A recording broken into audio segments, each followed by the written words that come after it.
Hello everyone, welcome you all to Anthropology Inside classes, and today we are going to discuss another 10 questions which were asked in December 2023 UGC NET exam. So let's start. So in this video we are going to discuss another 10 questions from question number 101 to question number 110. ठीक है, तो देख लेते हैं वो कौन से 10 questions हैं। पहले देख लेते हैं question number 101।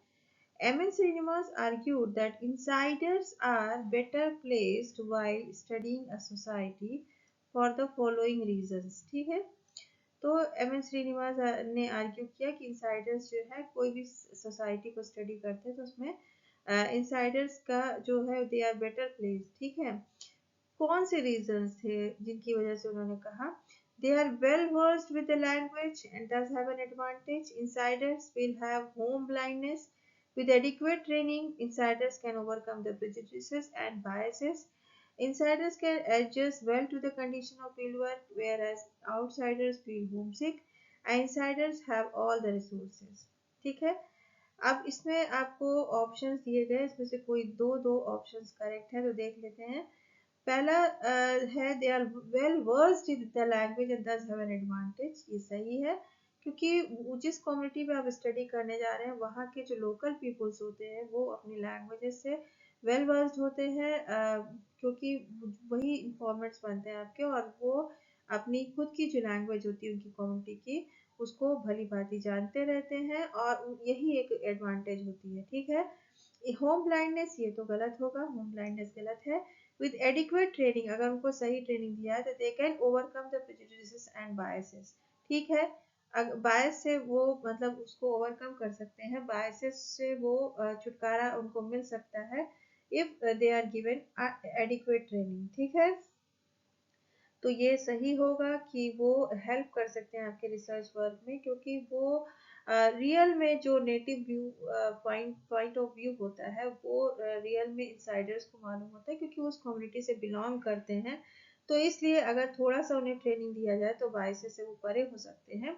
Insiders can adjust well to the condition of field work where outsiders feels homesick, ये गलत होगा कहना कि आउटसाइडर्स होमसिक फील करते हैं और ये एडजस्ट कर सकते हैं बेटर इनसाइडर्स, तो ये गलत होगा क्योंकि ये हमेशा ये कंडीशंस नहीं होती कि आउटसाइडर्स दे फील होमसिक। ठीक है, insiders have all the resources, ये भी ज़्यादा अप्रोप्रिएट नहीं है। ठीक है, तो year two statements are appropriate.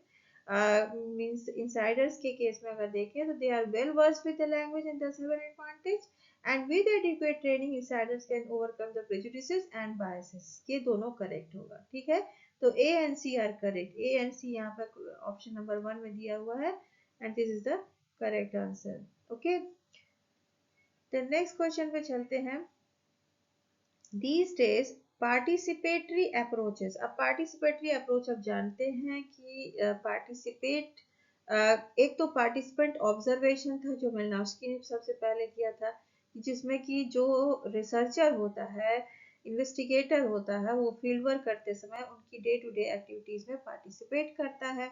और ये जो पार्टिसिपेटरी अप्रोचेस है ये एक्शन एंड एंथ्रोपोलॉजी में लाए गए थे, पीआरए जिसको कहते हैं, पार्टिसिपेटरी रिसर्च अप्रोचल, और जिसमें कि जो लोकल पीपुल्स होते हैं उनका पार्टिसिपेशन होता है। ठीक है, मीन्स उनको हम इन्वॉल्व करते हैं अपने रिसर्च वर्क में, उनके खुद के नेटिव व्यू पॉइंट को हम उनके खुद के पार्टिसिपेशन के द्वारा जब प्राप्त करते हैं तो उसी को हम पार्टिसिपेटरी अप्रोच कहते हैं। And participatory approach are apply to the tribal development community developmental programmes के लिए हम अप्लाई करते हैं।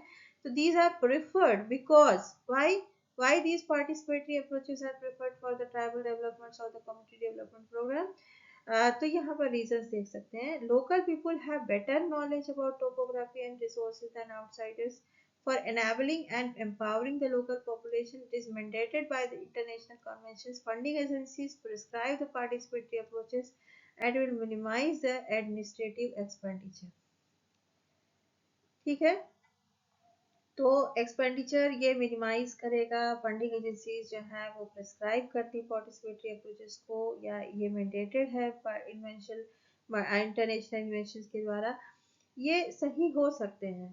ठीक है, दीज रीजंस ये सही हो सकते हैं, पर पार्टिसिपेटरी अप्रोच का जो बेस्ट रीजंस हैं कि इनको प्रिफर क्यों किया जाता है, उसके पीछे कारण ये है कि the local peoples have better knowledge about topography and resources than the outsiders, because outsiders उस community या उस जगह के बारे में, उस particular geographies के बारे में, habitat के बारे में, या उस particular community के बारे में, वहाँ पे जो नेचुरल रिसोर्सेज हैं या उनका कल्चर है, सोसाइटी है, उसके बारे में उनके लोकल पीपल्स को ज़्यादा बेहतर ज्ञान होता है, और इसीलिए पार्टिसिपेटरी अप्रोचेस में लोकल पीपल का इन्वॉल्वमेंट लिया जाता है। ठीक है।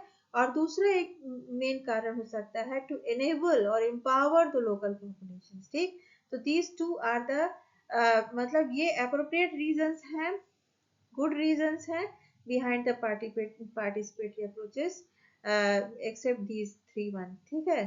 तो अगर इनके कंपैरिजन में देखा जाए, कंपेयर टू दीज थ्री, जो लास्ट तीन है उसके कंपैरिजन में ऊपर के जो दो रीजंस है वो जो है ज़्यादा बेटर है, मतलब इसको बेस्ट, मतलब इसको रीजंस कह सकते हैं पार्टिसिपेटरी अप्रोचेस के मींस फेवर में। ओके, तो A and B are correct, तो फोर्थ ऑप्शन करेक्ट हो जाएगा। ठीक है।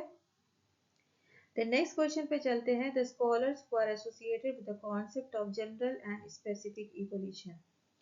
अब जनरल स्पेसिफिक इवोल्यूशन में किनका योगदान था? तो अगर हम इन मतलब जो एंथ्रोपोलॉजिस्ट के नाम दिए हुए हैं उनको देखें, तो हम ऑलरेडी जानते हैं कि जनरल स्पेसिफिक इवोल्यूशन में साइलेंस एंड सर्विस का योगदान था। ठीक है, मार्शल साइलेंस या एलवन सर्विस का योगदान था, और इन्होंने ही जो है इवोल्यूशन इन कल्चर एक बुक लिखी थी 1960 में। 1960 में, हाँ 1960 में इन्होंने बुक लिखी थी इवोल्यूशन इन कल्चर, और उसी में इन्होंने ये बुक मतलब ये कॉन्सेप्ट दिया था जनरल स्पेसिफिक इवोल्यूशन का, जिसमें जनरल इवोल्यूशन होता है, जैसा कि इवोल्यूशन आप जानते हैं सिंपल से कॉम्प्लेक्स की तरफ जब चेंजेस आते हैं किसी भी अगर चाहे वो कल्चर के किसी फॉर्म में चेंज आ रहा हो, ठीक है, समाज के किसी इंस्टीट्यूशन में चेंज आ रहा हो, या आपके फिजिकल डेवलपमेंट मीन्स, तो जनरल इवोल्यूशन हमेशा फ्रॉम सिंपल टू कॉम्प्लेक्स होता है। ठीक है, तो ये जनरल इवोल्यूशन ट्रेंड कहा गया है इसको। और स्पेसिफिक इवोल्यूशन होता है मीन्स कुछ स्पेसिफिक एरिया विशेष में या किसी पर्टिकुलर हैबिटेट में या एनवायरमेंट स्पेसिफिक में जब कोई इवोल्यूशन होता है from old to new, then it is called as specific evolution. और ये कॉन्सेप्ट दिया था साइलेंस एंड सर्विस ने अपनी बुक इवोल्यूशन इन कल्चर में 1960 में। ठीक है। तो अब हम अगर बाकी को देखें तो मॉर्गन जो है, L H Morgan classical evolutionist है, E V Tylor also classical evolutionist, then Bachofen and Bastian, ये सभी क्या थे? क्लासिकल इवोल्यूशनिस्ट थे। इसमें न्यू इवोल्यूशनिस्ट जो थे जो स्टीवर्ट थे, साइलेंस सर्विस, इन्होंने ही जो है मतलब इवोल्यूशन में कुछ न्यू अप्रोचेस दिए थे, और जिसमें कि साइलेंस एंड सर्विस का जनरल एंड स्पेसिफिक इवोल्यूशन भी आता है। ठीक है, तो सी एंड डी आएगा, C and D only, C and D only answer correct होगा, और तो सेकेंड ऑप्शन करेक्ट होगा। ठीक है, फिर नेक्स्ट क्वेश्चन देख लेते हैं।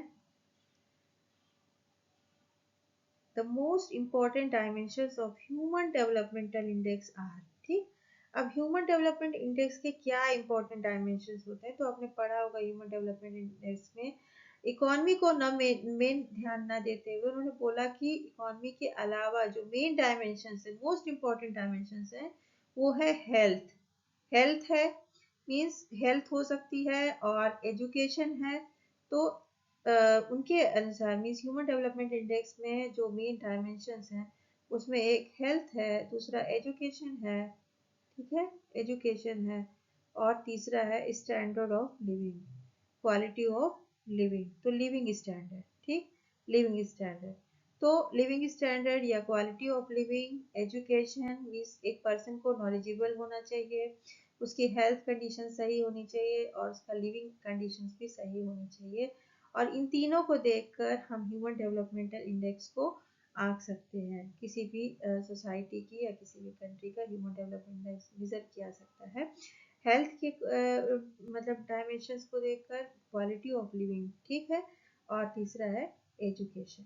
ठीक, तो यहाँ पर दो करेक्ट दिख रहे हैं, हेल्थ जिस लाइफ एक्सपेक्टेंसी और क्वालिटी ऑफ लिविंग, क्योंकि दो दो का सेट देखना है तो दो में बी और सी जो है मोस्ट अप्रोप्रिएट दिख रहे हैं, तो थर्ड ऑप्शन करेक्ट होगा, थर्ड ऑप्शन करेक्ट होगा। ओके,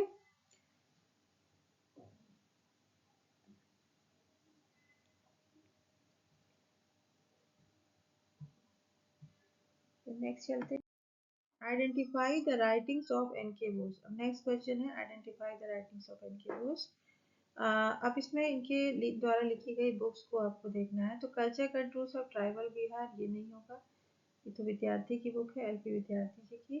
देन एक्लचरेशन ऑफ भूमिज, ये सुरजीत सिन्हा की बुक है। कल्चरल जोन्स ऑफ इंडिया, ये है एनके बोस की बुक। और Hindu methods of tribal absorption, this is also book written by N K Bose.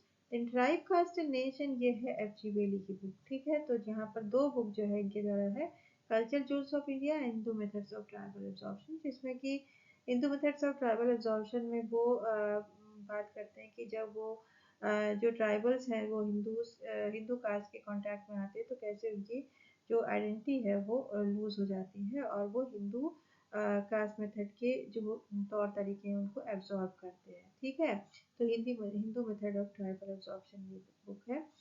तो यहाँ पर सी एंड डी आ जाएगा,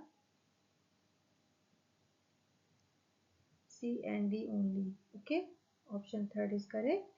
the next book, next question देख लेते हैं। Identify the books written by Claude Levi Strauss. Claude Levi Strauss आप जानते हैं कि ये स्ट्रक्चरलिस्ट है और इन्होंने स्ट्रक्चर में सोशल स्ट्रक्चर की बात की थी, लैंग्वेज में, किनशिप में और कम्युनिकेशन की बात की थी। ठीक है, तो यहाँ पर अगर हम देखें स्ट्रक्चर की कौन सी बुक्स क्लॉड लेवी स्ट्रॉस के द्वारा लिखी गई है, तो एक है एलिमेंट्री स्ट्रक्चर ऑफ किनशिप, जिसमें कि किनशिप के एलिमेंट्री स्ट्रक्चर की बात करते हैं, और दूसरी बुक है स्ट्रक्चरल एंथ्रोपोलॉजी। ठीक है, तो जो क्लॉड लेवी स्ट्रॉस के द्वारा जो लिखी गई बुक है ये स्ट्रक्चर एंथ्रोपोलॉजी पे, वो है, और सोशल स्ट्रक्चर तो जीबी मार्डक ने लिखा था।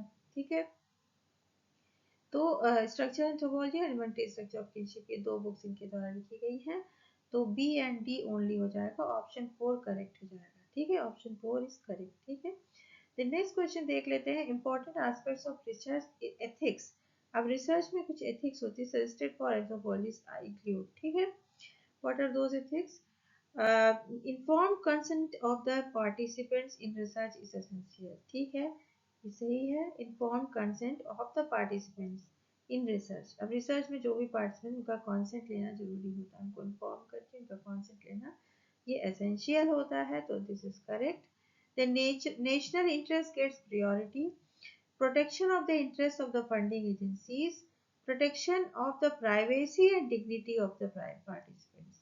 तो जो पार्टिसिपेंट्स हैं उनकी प्राइवेसी और डिग्निटी का प्रोटेक्शन जो है ये भी आपके रिसर्च एथिक्स में आता है। ठीक है, तो these two are correct, these two are correct. Research objective should not be revealed to the participants, ये भी सही नहीं है, तो दो सही है इसमें, ए सही है और डी सही है, ए एंड डी ओनली होगा। Fourth option is correct, fourth option is correct, means privacy and dignity of participants should be protected and informed consent of the participant in the research is essential। okay, the next question देख लेते हैं। who among the following word on the jajmani system in India।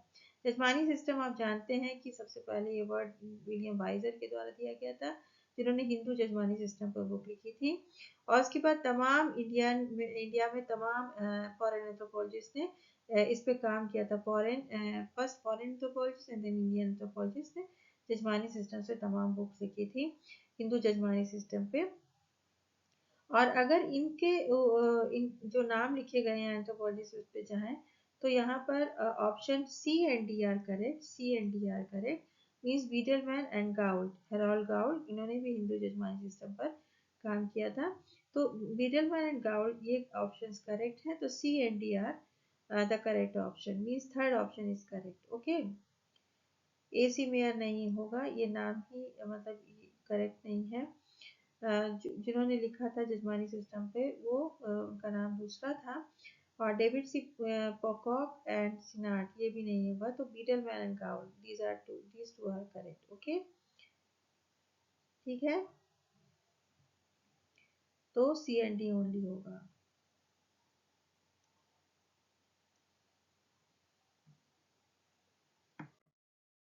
Next question देख लेते हैं। The anthropologist who use comparative method. अब comparative method जानते हैं आप कि एंथ्रोपोलॉजी की जो यूनिकनेस है उसमें कुछ अप्रोचेस हैं, उसमें कंपैरेटिव मेथड भी आता है। Means comparison between the two societies, जिसको कि एथनोलॉजी भी आप कह सकते हैं। फ्रेंच वॉल्स जो एथनोलॉजिस्ट थे उन्होंने भी क्रॉस कल्चरल स्टडीज की थी और कंपैरेटिव मेथड का इस्तेमाल किया था अपनी स्टडीज में, जिसमें कि जो एक कम्युनिटी है जिस पर वो स्टडी कर रहे हैं वो दूसरी कम्युनिटी से किस प्रकार भिन्न है, उसमें क्या कंपैरिजन कर सकते हैं।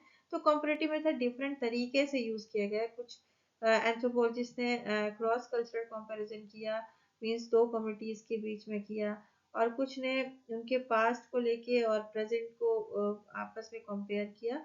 तो इस तरह कंपैरेटिव मेथड के डिफरेंट टाइप्स हो सकते हैं।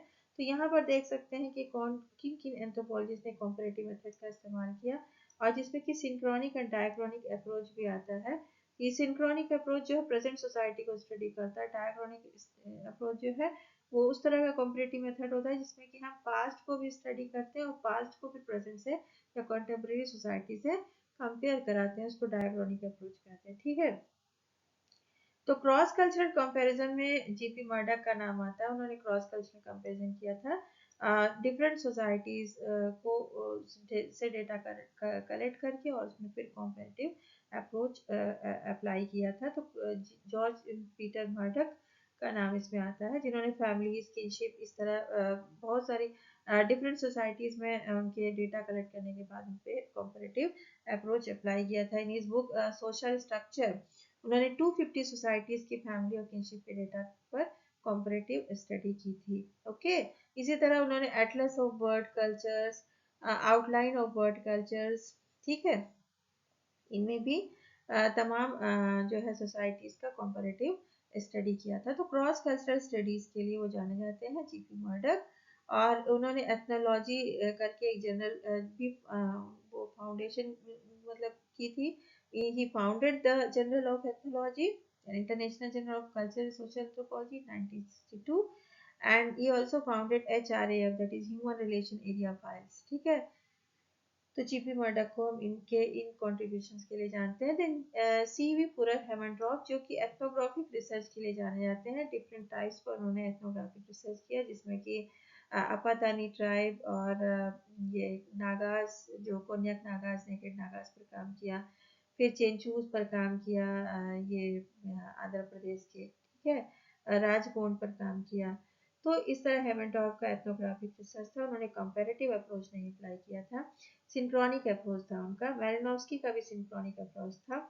इन्होंने ट्रोवैंड आइलैंडर्स पर काम किया था, ये फंक्शनलिस्ट थे।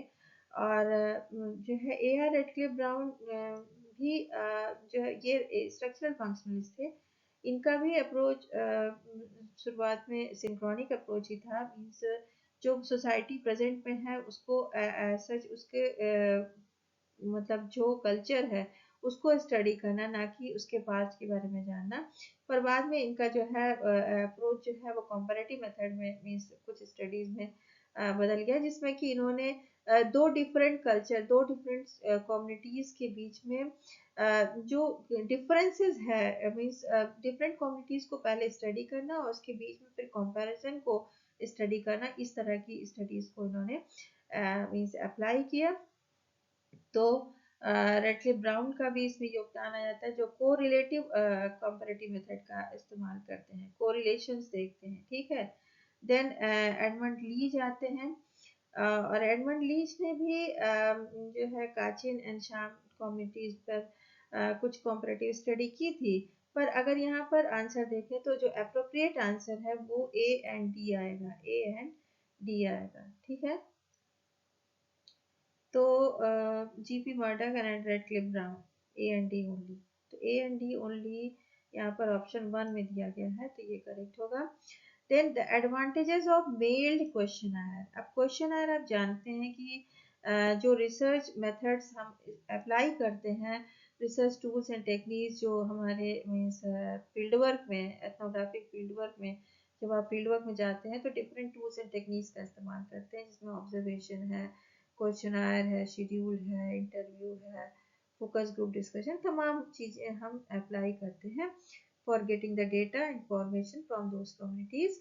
तो इसमें एक क्वेश्चनायर भी एक मेथड होता है, एक टेक्निक होती है, और इसमें हम एक क्वेश्चन के फॉर्म्स होते हैं। क्वेश्चनायर मीन्स शेड्यूल और क्वेश्चनायर आपस में सिमिलर होते हैं कि मीन्स फॉर्म ऑफ क्वेश्चंस होता है, और जिसको कि हम एक होता है कि जिसमें कि जो रिसर्चर है वो खुद भरता है, और फेस टू फेस जो है इंटरेक्शन करते हुए, मीन्स उस कम्युनिटी के साथ जब हम फेस टू फेस इंटरेक्शन करते हैं और एक क्वेश्चनर हाथ में एक फॉर्म ऑफ क्वेश्चंस लिए रहते हैं जिसको हम भरते हैं by interacting with those peoples, face to face interaction, तो उसको शेड्यूल कहते हैं।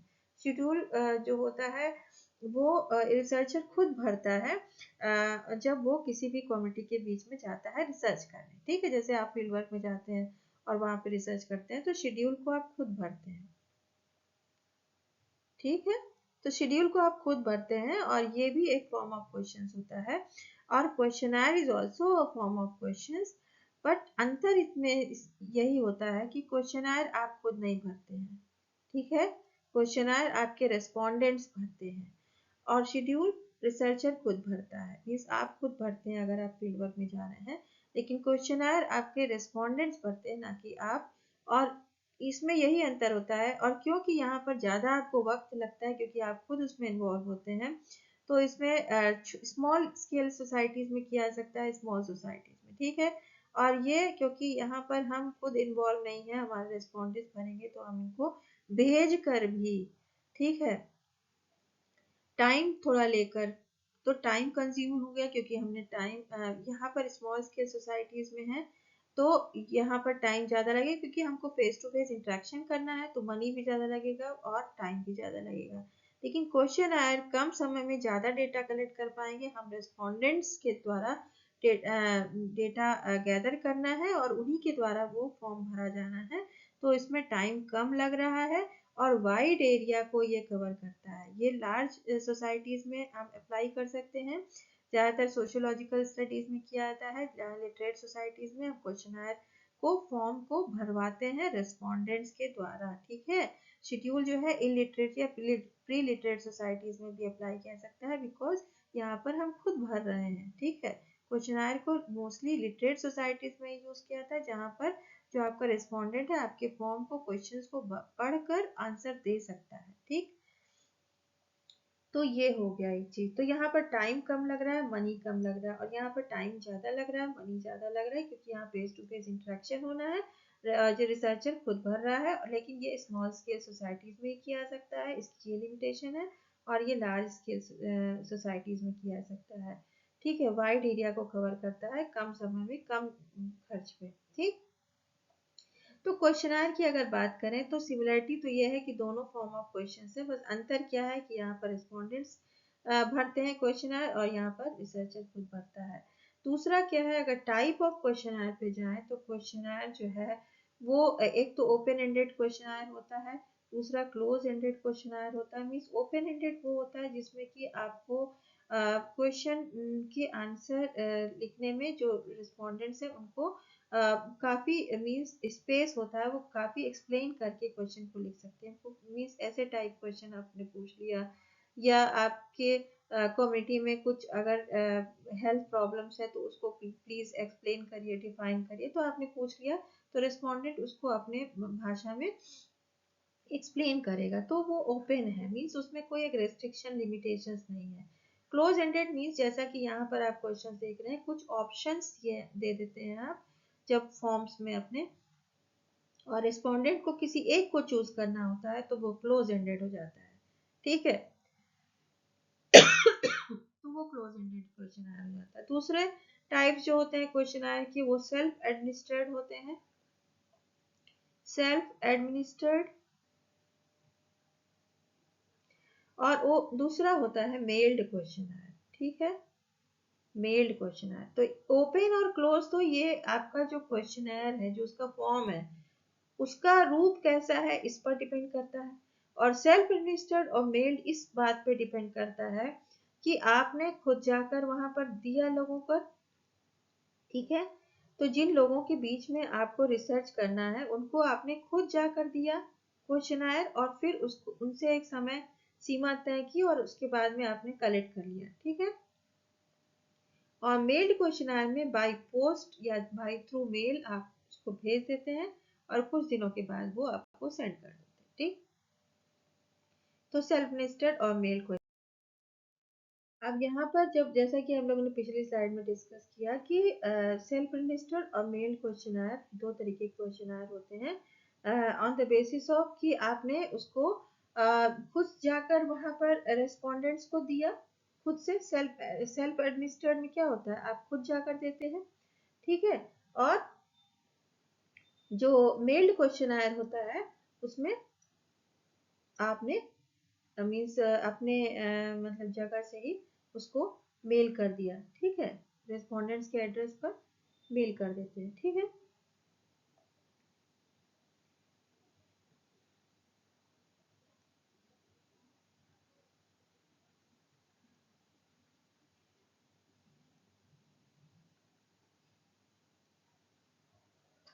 ठीक है।